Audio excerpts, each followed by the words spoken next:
Amém, glória a Deus.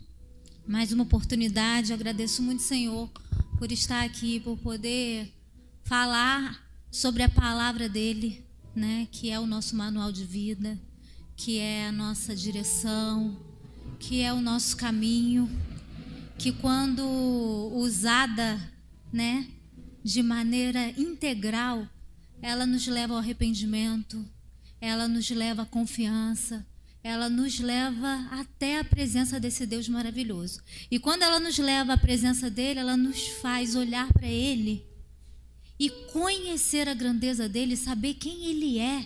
Mais a gente deseja. Quanto mais a gente conhece, mais a gente deseja se parecer com ele. Quanto mais a gente prova dessa presença, mais queremos estar nessa presença.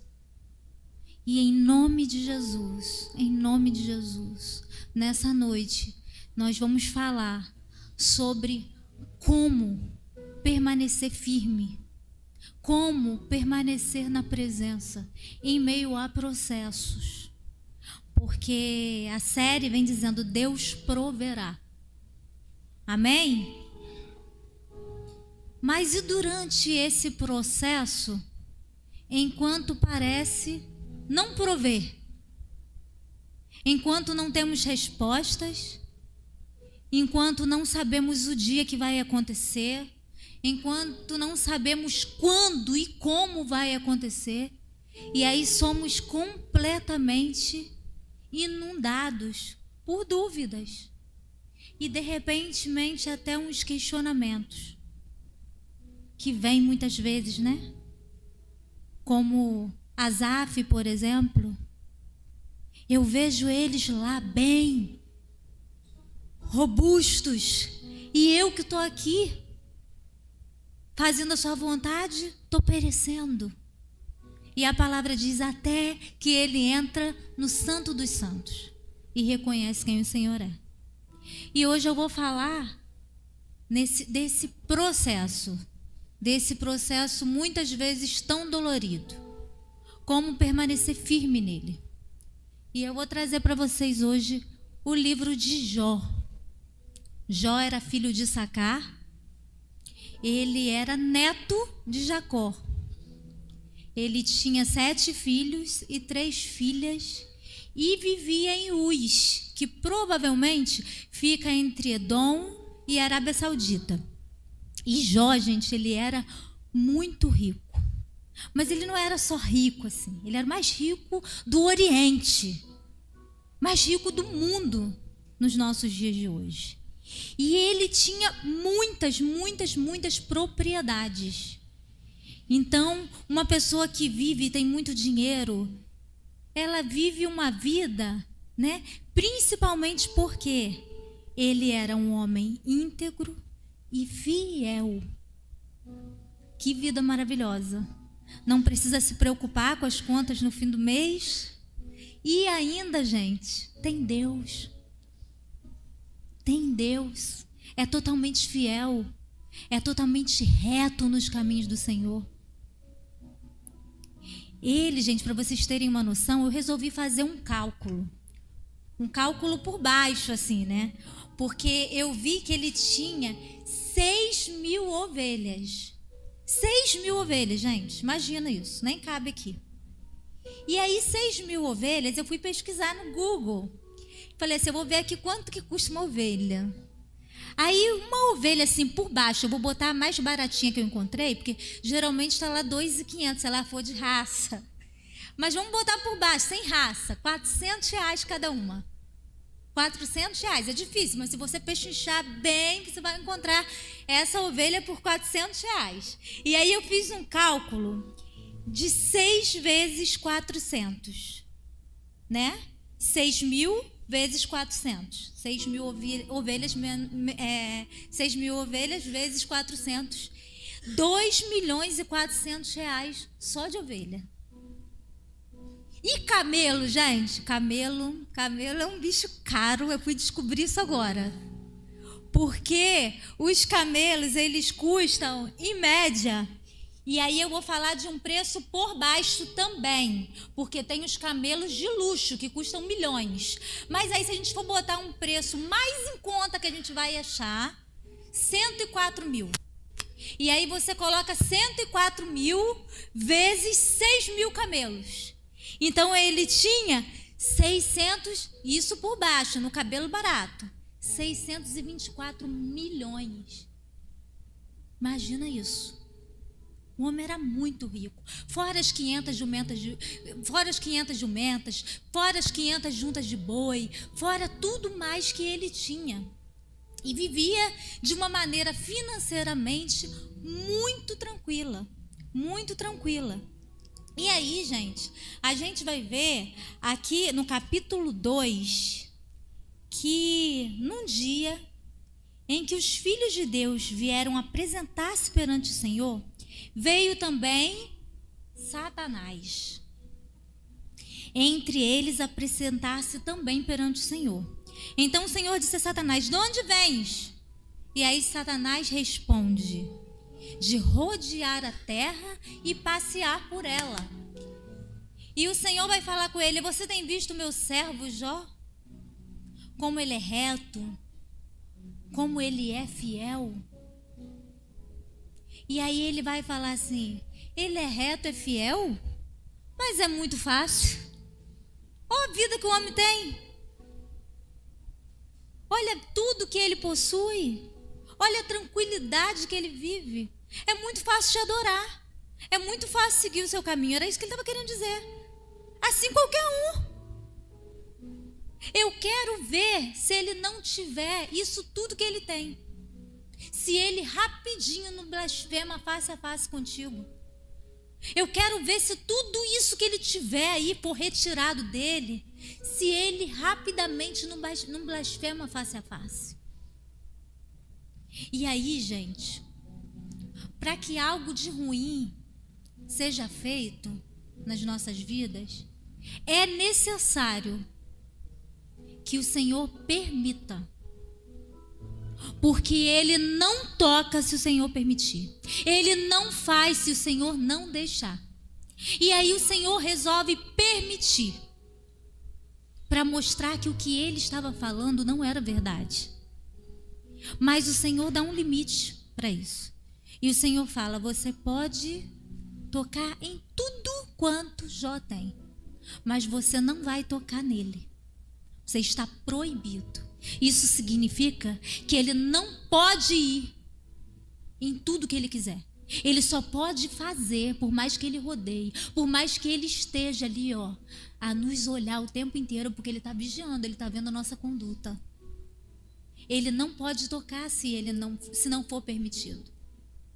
Ele não pode fazer nada contra nós se não for permitido.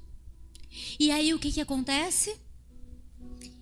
Jó está um belo dia, gente, como um dia comum. O dia de hoje, né? A gente está ali e vivendo a nossa rotina diária, né? As coisas que a gente tem para fazer, a gente acorda hoje, igual eu acordei hoje, aí vim, e a gente tem plano, a gente sabe o que a gente vai fazer, já sabe que eu já sabia que eu ia trazer a palavra. Então a gente começa já a ler sobre o que a gente vai falar, já ruminar aquilo no nosso coração, e vai passando o nosso dia. Uns de repente trabalham em escola, outros em hospitais, e a gente vai vivendo a nossa vida. E aí o que acontece? Esse homem num dia comum, seria mais um dia que ele acordaria, seria mais um dia que ele teria um momento com Deus, seria um belo dia onde ele comeria, onde ele veria de repente seus filhos, onde ele visitaria alguém que estivesse precisando de ajuda. Um dia que parece comum. E aí, gente, começa nesse dia que parece comum, começa a chegar um e fala: olha, aquelas pessoas, né, que anunciam, os mensageiros, na verdade chega um para cada situação. E aí ele começa a falar: olha, eles vieram aqui, ó, pegaram tudo. brigaram, lutaram e tiraram Jó todas as suas ovelhas. Todas as suas ovelhas. Todas as suas ovelhas foram levadas, todos os servos foram atacados e a gente perdeu todas as ovelhas. Todas. Você ficou sem nada. Absolutamente nada. E aí daqui a pouco chega outro. E aí ele fala assim, olha, de servo só quem sobrou fui eu para vir contar a história. Não tem mais ovelha. Olha, os camelos, eles foram lá, fizeram uma junta, um esquadrante de 3. Pegaram todos os camelos e levaram. Olha, Jó, e assim foi os bois, e assim foi tudo quanto tinha. Só que aí chega a pior parte. Porque eu creio que a gente pode passar, gente, muitas situações difíceis, né? Financeiras, né? Mesmo sendo de uma maneira tão grande tudo que ele tinha. E aí a gente pode passar por essas situações. Mas existe a pior parte. Porque ele diz lá na frente assim, o mal que eu temia sobreveio a mim. Os filhos dele viviam em muitas festas, faziam muitas festas. E aí nesse dia, vai dizer que todos os filhos, eles estavam na casa do primogênito, do filho primogênito.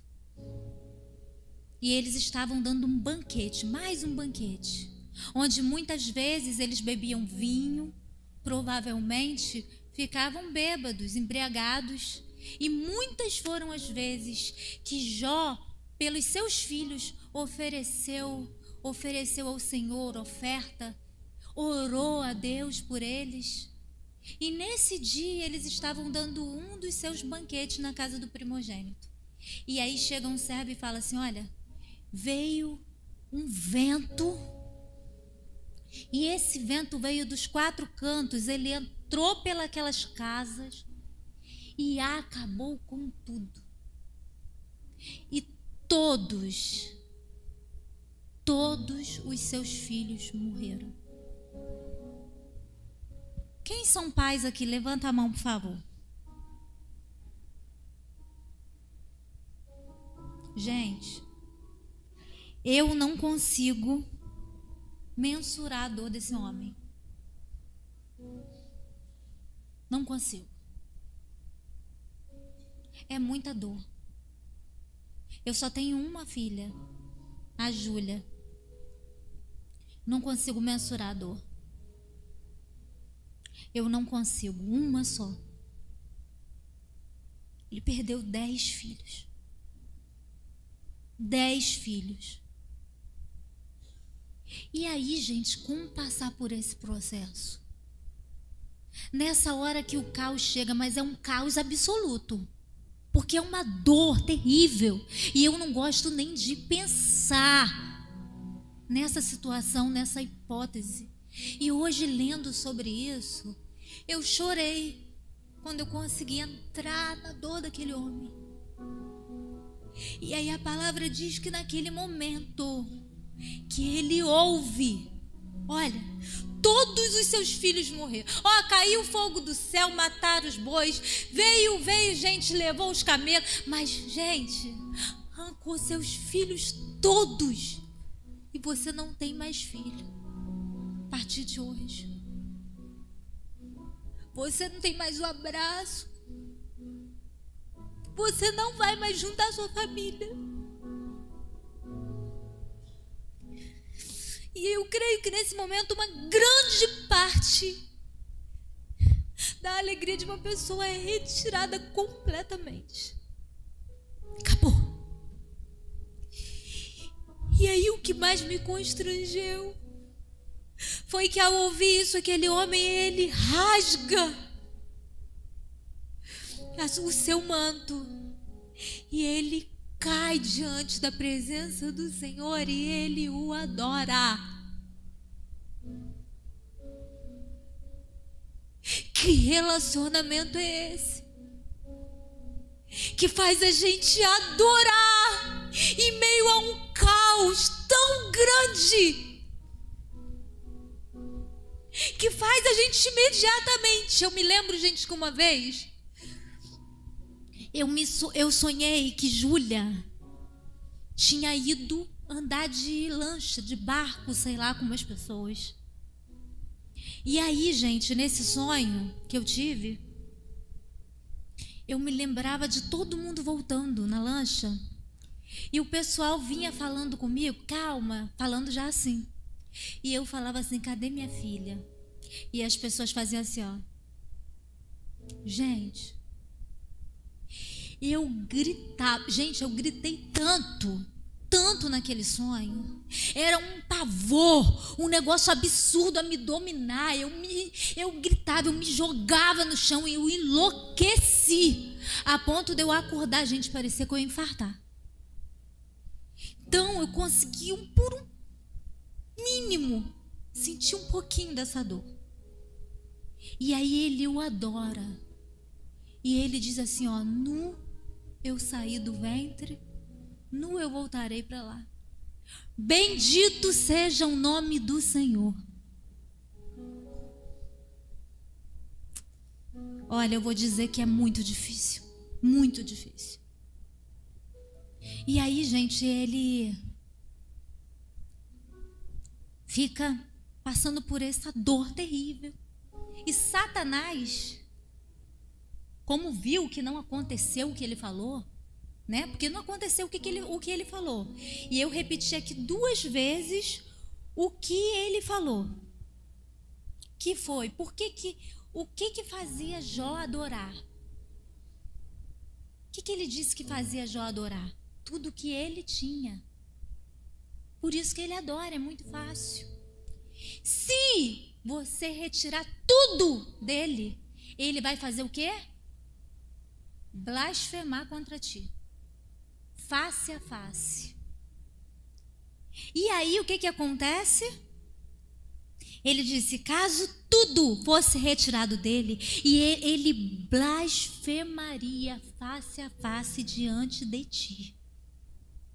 Em Hebreus 12:1 nós lemos que nós temos ao nosso redor uma tão grande nuvem de testemunhas. E no mundo espiritual isso é muito forte. O que nós fazemos? Qual é o nosso testemunho quando o mal chega à nossa porta, de maneira repentina, sem a gente esperar? Como que a gente reage? Como que quem está à nossa volta nos vê? Será que as pessoas têm nos visto como aqueles tranquilos? Como aqueles que ficam preocupados, sim, porque a dor chegou. E quando a dor chega, a gente chora. Quando a dor chega, a gente sofre. Quando a dor chega, a gente fica triste. Mas será que quando a dor chega, nós somos capazes, uma dor tão profunda, de verdadeiramente adorar? De verdadeiramente se colocar diante dele e falar assim, nu eu saí, nu eu voltarei para lá, bendito seja o nome do Senhor, não importa o que tenha acontecido, foi ele que me deu, foi ele que tirou. Será que a gente consegue fazer isso, irmãos? Em meio a tamanha dor, em meio a coisas que chegam para tentar tirar nossa paz. E aí, gente, o Senhor lembrou isso para ele. O Senhor lembrou isso. E no verso 22, o Senhor lembrou a ele, no verso 22, em tudo isto não pecou Jó. Em tudo isto não pecou Jó. No final desse capítulo, a gente vai ver que, embora ele tenha passado por tudo, ele não pecou. E aí Satanás, sabe o que ele faz? Ele volta lá de novo. Porque aí ele começa a falar, pele por pele. Eu quero tocar nos ossos dele. Se a pele dele, a vida dele ameaçar ser retirada, será que ele ainda assim vai te adorar? Será que quando dói na carne dele, assim, de uma maneira absoluta, ele vai fazer? E o Senhor, gente, novamente permite. No capítulo 2 está que Satanás, ele pede essa permissão. a Deus para tocar nos ossos, para tocar na carne, para tocar na saúde. E é muito ruim, gente, quando a gente tem a nossa saúde afetada. Eu hoje estou com um negocinho de nada, uma bactéria no estômago. Mas para mim parece grande. Você tem que fazer um processo, você tem que passar por um antibiótico. E a gente fica meio... Agora imagina esse homem. Que o que o Senhor permitiu foi que ele tivesse qualquer doença. Mas só não podia ser retirada a vida. Mas ele passaria pelo processo. E aí, gente, ele teve uma era como se fosse uma elefantíase. Úlceras malignas não é? E isso quando dá é numa parte, ou é numa perna, ou é num braço, ou é em algum membro do seu corpo, mas ele teve no corpo inteiro feridas abertas como se fosse uma lepra. E aí ele tinha que se coçar com cacos. E tamanha era a dor daquele homem. Tamanha era a dor. Imagina a dor de você estar com o corpo inteiro tomado completamente por úlceras, por algo que é maligno, por algo que você não sabe, que você tem que sentar nas cinzas e se rasgar inteiro. E aí, gente, nesse momento a mulher dele, a palavra não diz o nome dela, mas ela era uma árabe. E ela vira para ele e fala assim: você, cara, você pode amaldiçoar esse Deus e morrer. Eu acho que ela pensou assim: gente, não é possível que ele exista. Que esse homem que vive a vida inteira adorando, vive a vida inteira orando, vive a vida inteira fazendo por esse Deus, está passando por isso. Como muitas pessoas vão pensar. Às vezes a gente está passando por um processo e as pessoas estão olhando: cara, essa pessoa serve Deus, que Deus é esse? Vai viver a sua vida, vai viver os últimos dias que você tem, sem adorar mais a Ele. E ele diz assim: você fala como uma doida. E ele continua nesse caminho de vida, caminho de boas escolhas. Caminho onde olhamos para nós e falamos assim: não importa o que foi perdido, não importa o que aconteceu até aqui, eu tenho ainda o meu tudo, que é o Senhor. E esse tudo ele pode mudar e restaurar qualquer história. E, gente, em meio a essa dor terrível que ele estava, os amigos dele ficaram sabendo que tinha acontecido terrível mal para ele. E aí o nome deles é Elifas, ele era temanita, Bildade era suíta e Zofar era um naamatita. E aí eles chegam, eles avistam, eles vêm de vários lugares, né? Cada um de um lugar. E eles chegam e eles avistam Jó ali. E quando eles vêm e avistam Jó, eles choram de dor. Porque, gente, é muita dor. É muito difícil. E aí eles chegam, eles se prostram em terra, eles rasgam as suas vestes também, e eles ficam ali quietos, sem abrir a boca, porque realmente, gente, numa situação dessa, tem situações que às vezes a gente vê as pessoas passando, que é melhor a gente ficar quieto. A gente não pode abrir a boca para falar o que a gente não tem certeza, o que realmente Deus mandou a gente falar. Às vezes a gente vê uma situação e imagina aquela situação: olha, mas você está passando por isso. Não, fica quieto. Se engole inteiro quando você achar. Quantas vezes a gente acha algo e a gente bota a boca no trombone e fala o que a gente pensa. Muitas vezes passei por isso, muitas vezes não consegui me segurar, luto até hoje contra isso, porque é muito difícil. E aí aqueles homens, vendo tamanha dor, eles sentam lá e eles ficam 7 dias calados. Só, gente, que passando esses 7 dias, Jó, ele começa, né, no capítulo 3. Capítulo 3 de Jó, se vocês quiserem depois dar uma olhada. Ele começa a lamentar ter nascido. E aí ele lamenta ter nascido, Ele lamenta da sua humanidade. Ele lamenta da sua infância.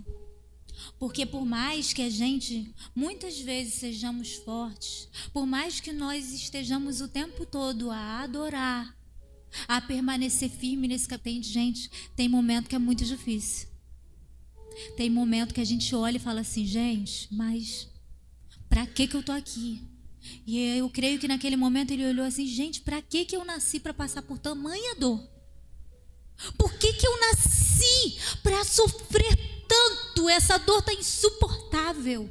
Eu perdi tudo, eu perdi meus filhos, eu perdi a minha família. E agora eu estou aqui a ponto de morrer. E aí ele falou, gente, ele falou uma frase, ele falou uma coisa que partiu meu coração.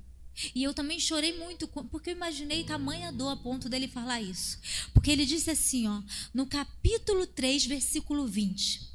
Porque se dá luz ao que sofre a vida, aos de ânimo em amargura, que esperam a morte e ela não chega, embora a busque mais do que tesouros ocultos.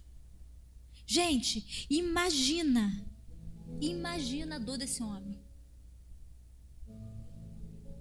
Eu procuro mais a morte, eu desejo, eu não posso tirar minha vida, porque ele sabia que ele não podia tirar a própria vida. Mas ele estava ali querendo de qualquer forma morrer, porque ao morrer acabaria toda aquela dor.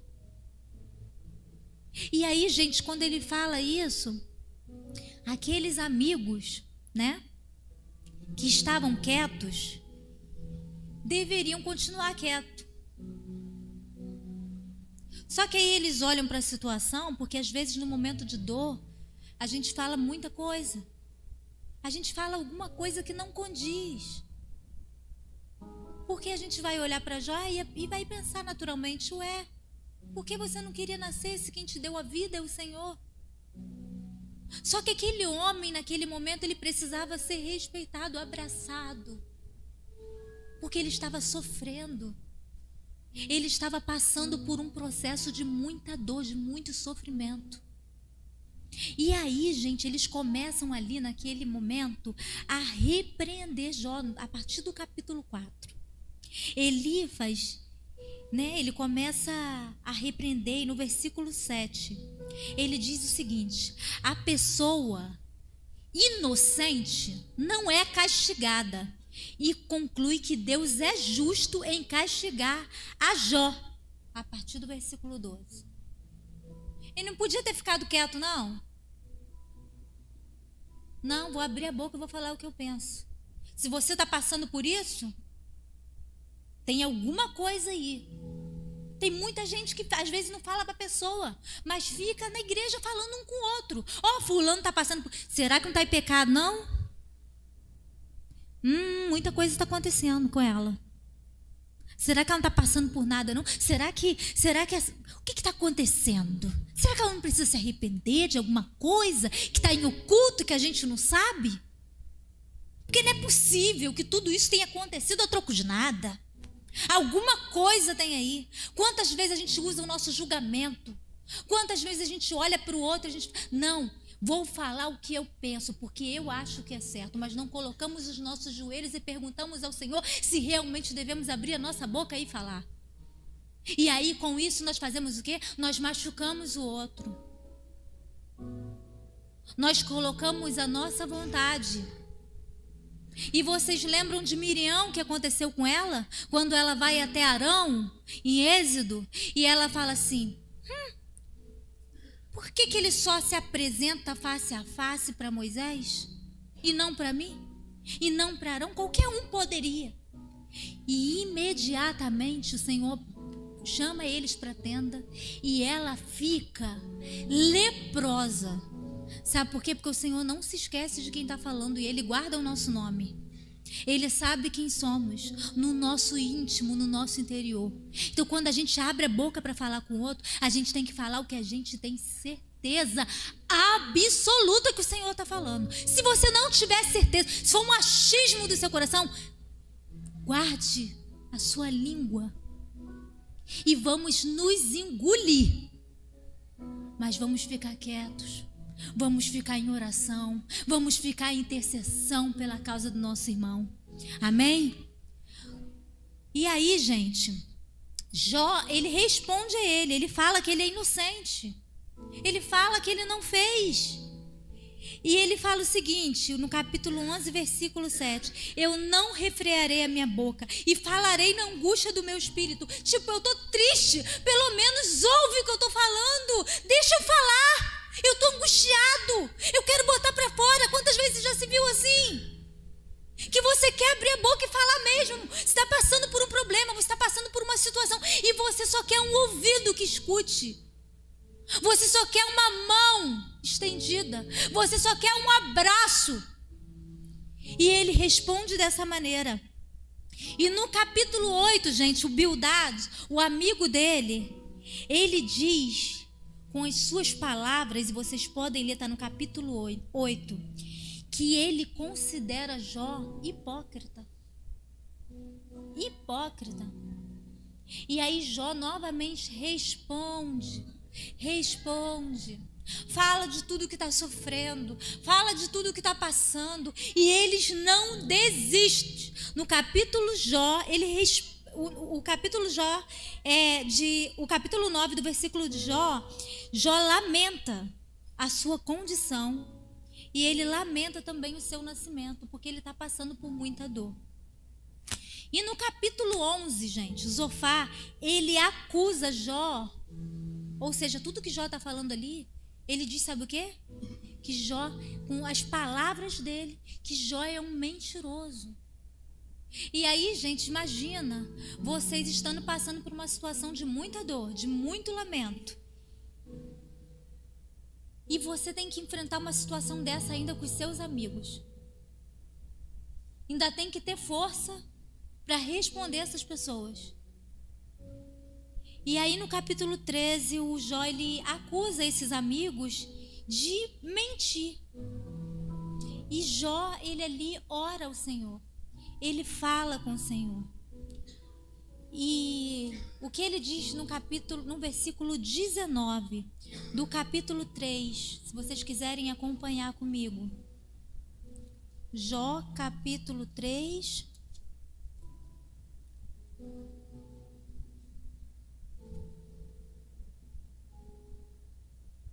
No versículo 19, perdão. Ali está tanto o pequeno como o grande, o servo livre de seu senhor. Porque se concede luz ao miserável e vida aos amargurados de ânimo que esperam a morte e ela não vem. Eles cavam em procura dela mais do que tesouros ocultos. Eles se regozijam por um túmulo e exultariam se achasse a sepultura.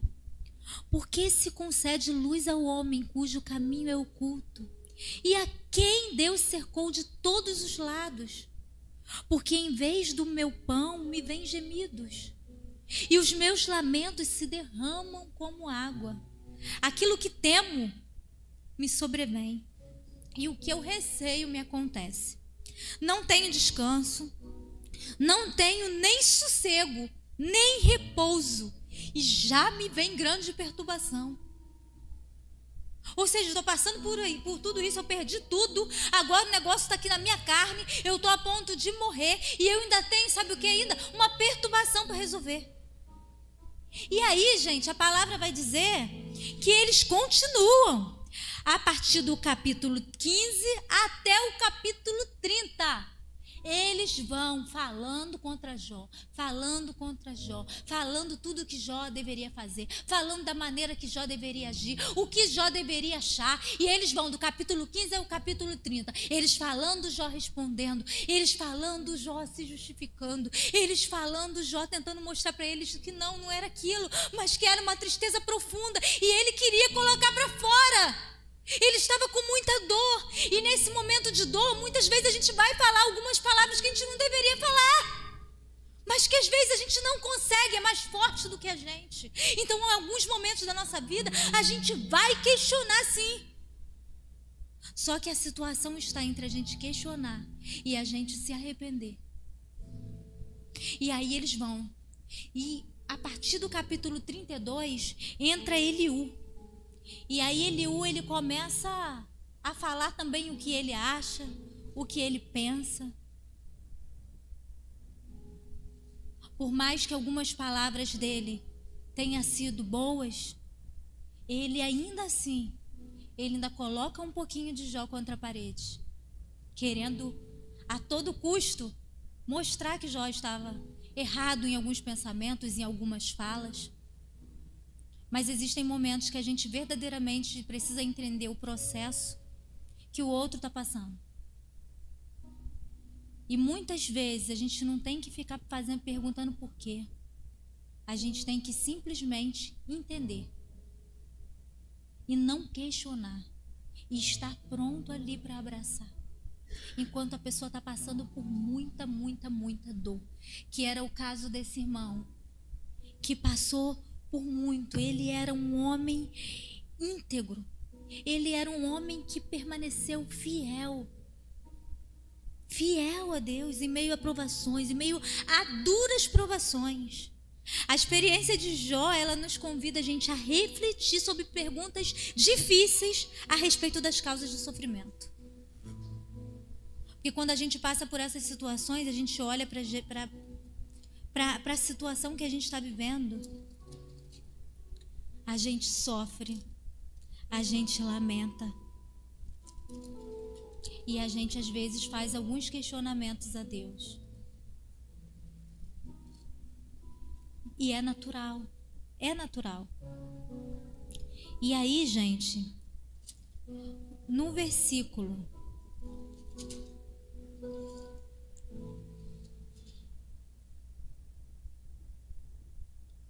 no capítulo 37, peraí.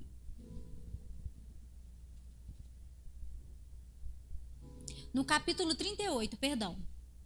E aí eu quero ler um pouquinho com vocês o capítulo 38, porque após Eliú falar e colocar tudo que ele achava, né? Às vezes algumas palavras até corretas. O Senhor, ele de um redemoinho, ele responde a Jó todos esses questionamentos. E aí nós vamos ler essa parte da palavra que está em Jó, capítulo 38. Depois disto, o Senhor, do meio de um redemoinho, respondeu a Jó: quem é este, Jó, que escurece os meus desígnios com palavras sem conhecimento? Cinge, pois, os lombos, né? E quando ele falava isso aqui, quem é este que escurece os meus desígnios com palavras sem conhecimento? Ele estava falando de quem? De Zofar, ele estava falando de Eliú, ele estava falando de Bildade, de Elifas. Quem é este que estão falando de mim sem conhecimento? Tipo, estão falando da boca para fora. E aí ele vira, se direciona a Jó e ele diz assim: cinge, pois, os lombos como homem, pois eu te perguntarei e tu me farás saber. E aí ele diz assim, ó: onde estava tu, Jó, quando eu lançava os fundamentos da terra? Dize se tem entendimento. Quem lhe pôs as medidas, se é que o sabes? Ou quem estendeu sobre ela o cordel? Sobre o que estão fundadas as suas bases? Ou que lhe assentou a pedra angular? Quando as estrelas da alva juntas alegremente cantavam. Quem fez isso, Jó? E aí no versículo 8 diz assim: ou quem encerrou o mar com portas quando irrompeu a madre? Quando eu lhe pus as nuvens por vestidura e a escuridão por fraldas? Quando eu lhe tracei limites e lhe pus ferrolhos e portas, e disse: até aqui virás e não mais adiante, e aqui se quebrará o orgulho das tuas ondas. Acaso, desde que começaram os teus dias, deste ordem, Jó, à madrugada? Ou fizeste a alva saber o seu lugar? Para que se apegasse às orlas da terra e desta fossem os perversos sacudidos, Jó.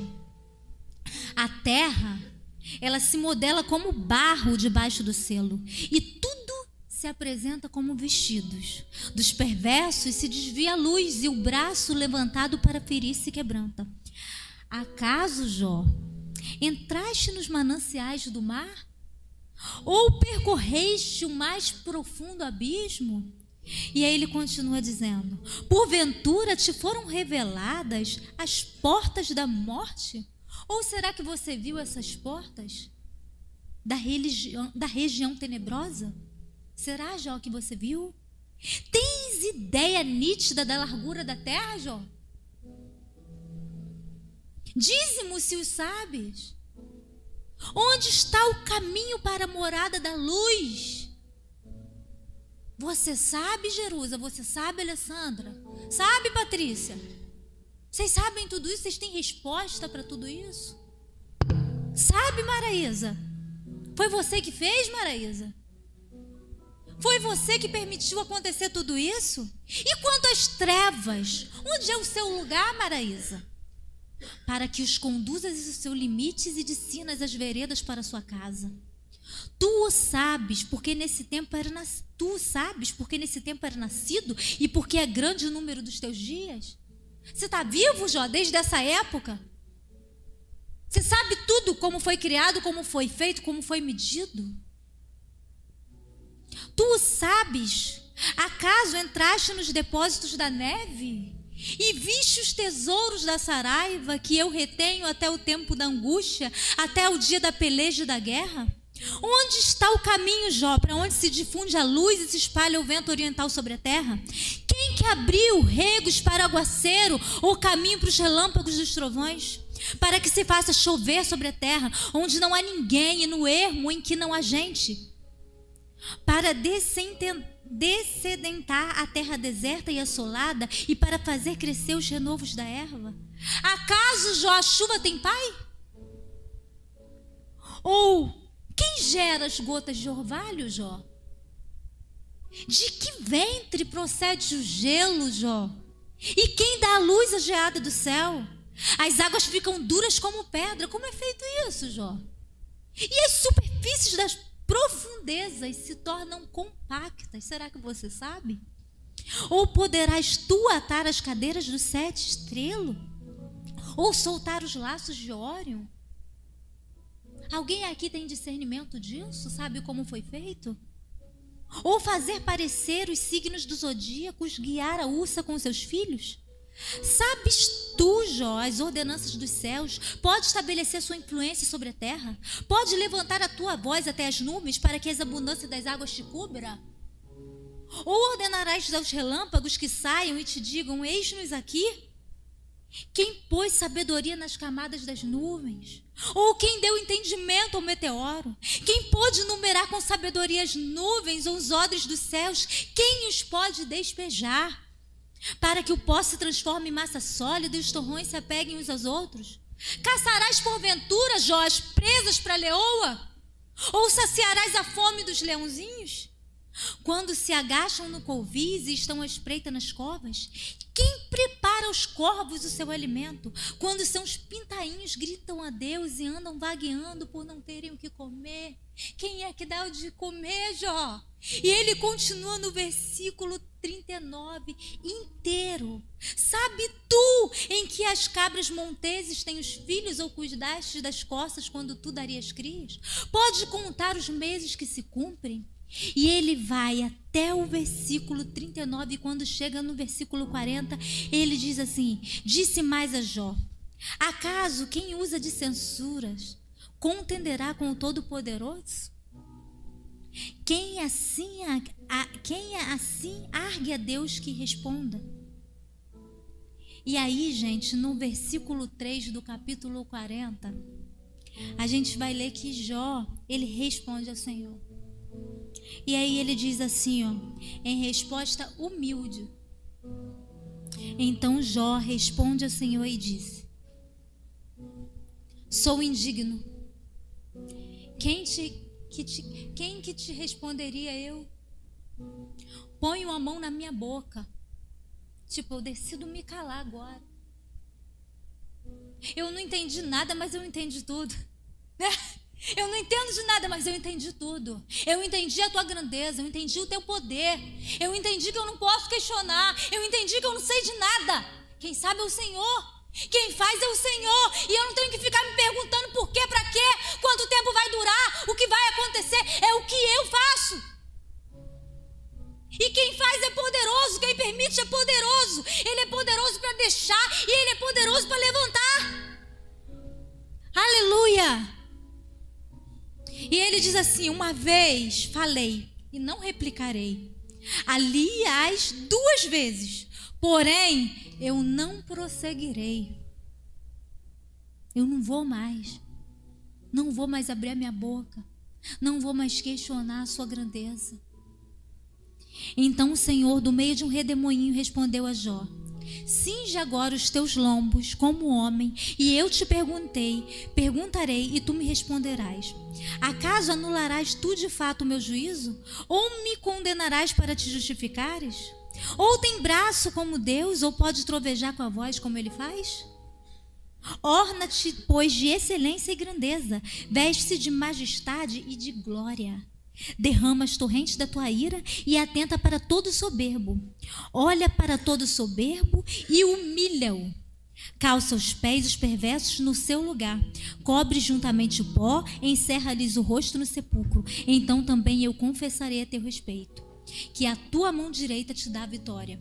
E ele vai continuar falando com Jó até o versículo 41 inteiro, gente. Tudo que ele criou, tudo que foi feito, né? E ele começa dizendo: podes tu com o anzol apanhar o crocodilo ou lhe travar a língua com uma corda? E daí por diante ele vai fazendo todas essas perguntas a Jó. E eu creio, gente, que se fosse com a gente, né? Porque eu me senti no lugar dele um pouquinho, bem pouquinho. E eu já fui me diminuindo nos meus questionamentos, diminuindo nas vezes que eu olhei para mim e pensei: puxa, mas por que está acontecendo isso comigo? Quantas vezes a gente se coloca nesse lugar? Quantas vezes? E ali, com tudo que o Senhor foi falando, Jó foi ficando pequenininho. Aí quando entra no capítulo 42, ele diz o seguinte: bem sei, no versículo 2, que tudo podes, e nenhum dos teus planos pode ser frustrado. Quem é aquele, como disseste, que sem conhecimento encobre o conselho? Na verdade, falei do que eu não entendi. Coisas maravilhosas demais para mim, coisas que eu não conhecia. Escuta-me, pois havias dito, e eu falarei, e eu te perguntarei, e tu me ensinarás. Me perdoa, Senhor, eu falei do que eu não sabia, eu não conhecia, eu não tinha nenhum tipo de conhecimento disso, por isso eu falei coisas que eu não deveria falar, mas agora eu me coloco à disposição, onde o Senhor vai falar, tu me ensinarás, Senhor. E ele começa a dizer isso para o Senhor: eu te conhecia só de te ouvir, mas agora os meus olhos te veem. E quando a gente consegue entrar nesse lugar de sensibilidade, onde os nossos olhos podem ver, onde podemos sentir, tudo fica tão pequeno, né? Tudo fica tão pequeno perto da presença. Tudo fica tão pequeno perto de tudo que Ele é, de tudo que Ele faz, de tudo que Ele pode fazer, de tudo que Ele já fez, a entrega dEle por nós. Tudo fica tão pequenininho. Toda a nossa angústia fica muito pequenininho quando reconhecemos quem Ele é, quando reconhecemos a grandeza dEle. E no versículo 6 ele diz assim: por isso me abomino e me arrependo, e no pó e na cinza. E o Senhor, gente, quando uma pessoa se arrepende com o coração contrito, quebrantado, eu sempre falo isso no meu testemunho, o perdão dele é completo, é eterno, está disponível. Em Isaías 1,18 diz que é assim que se o nosso pecado ele for como a escarlata, ele se tornará branco como a neve. Se for como o carmesim, se tornará como a lã. Então isso torna o perdão dele completo, é eterno, porque em Hebreus diz que de modo algum me lembrei de seus pecados agora e para todo sempre. Ele não lembra, ele não volta atrás e não fica martirizando a gente. Ele perdoa e perdoa eternamente e está disponível, 1 João 9. Se você confessar os seus pecados, ele é fiel e justo para te lavar, para te purificar de toda injustiça. E aí, a palavra, a partir do versículo 42, vai dizer que o Senhor, ele não ficou satisfeito mesmo com o que Elifas, Bildade e Zofar fez. Aí ele fala assim, vocês agora, vocês vão pegar e vão levar. Eles vão levar um sacrifício, e esse sacrifício vai vir através de Jó. Eu não vou receber vocês, vai vir através de Jó, para que eu possa perdoar vocês. E aí Jó, ele começa ali, gente, depois de ter passado por tudo aquilo, a interceder por aqueles 3 amigos. E naquela intercessão dele, em meio àquela intercessão, o Senhor vem e fala com ele. Ele pega e restaura, gente. Restaura. No versículo 10 do capítulo 42. Mudou o Senhor a sorte de Jó, quando este orava pelos seus amigos. E o Senhor deu-lhe em dobro tudo o que antes possuíra. Então vieram a ele todos os seus irmãos e todas as suas irmãs e todos quantos dantes o conheceram e comeram com ele em sua casa. E se condoeram e o consolaram de todo o mal que o Senhor lhe havia enviado. Cada um lhe deu dinheiro e um anel de ouro. Assim abençoou o Senhor o último estado de Jó mais do que o primeiro, porque veio a ter 14.000 ovelhas. Ele tinha 6.000 e ele passou até 14, mais que o dobro, gente. 6.000 camelos, 1.000 juntas de bois e 1.000 jumentas. Também teve outros 7 filhos e também teve mais 3 filhas. Vocês lembram que ele tinha 7 filhos e 3 filhas? Chamou o nome da primeira Gemina, o da outra Késia e o da terceira Queren-Apuque. E em toda aquela terra não se acharam mulheres tão formosas como as filhas de Jó. E seu pai lhes deu herança entre seus irmãos. E depois, gente, disso, ele vive mais 140 anos, provando de toda a bondade do Senhor, provando de toda a bondade de um Deus que provê. Mas que às vezes nós vamos passar pelo processo, e o que interessa não é se vamos passar pelo processo, mas é como vamos passar por esse processo, para onde nós vamos olhar e reconhecer que existe um Deus. Não importa o que tenha acontecido, não importa o que tenha chegado à nossa vida, existe um Deus que pode restaurar, existe um Deus que pode curar. E eu quero nessa noite pedir a todos que se coloquem de pé. E eu quero chamar vocês aqui na frente,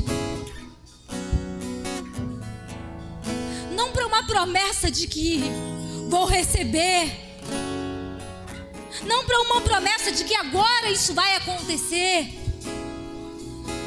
mas eu quero chamar aqui vocês que nesse momento conseguiram olhar para a grandeza desse Deus, para o poder dele, e olharam para dentro de vocês e falaram assim: nossa, eu já questionei, nossa, eu estou nesse momento agora questionando, eu estou nesse momento agora olhando para mim falando: poxa, mas por que eu estou passando por isso?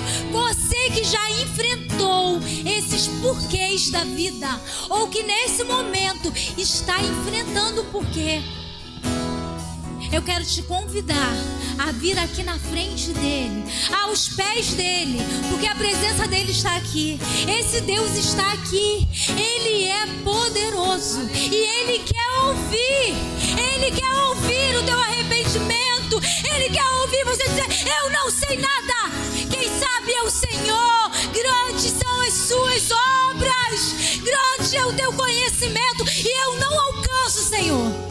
Mas eu quero, em nome de Jesus, que o Senhor me perdoe pelas vezes que eu questionei, pelas vezes que eu olhei para mim e senti tanta dor que eu não consegui. E eu me perguntei por quê.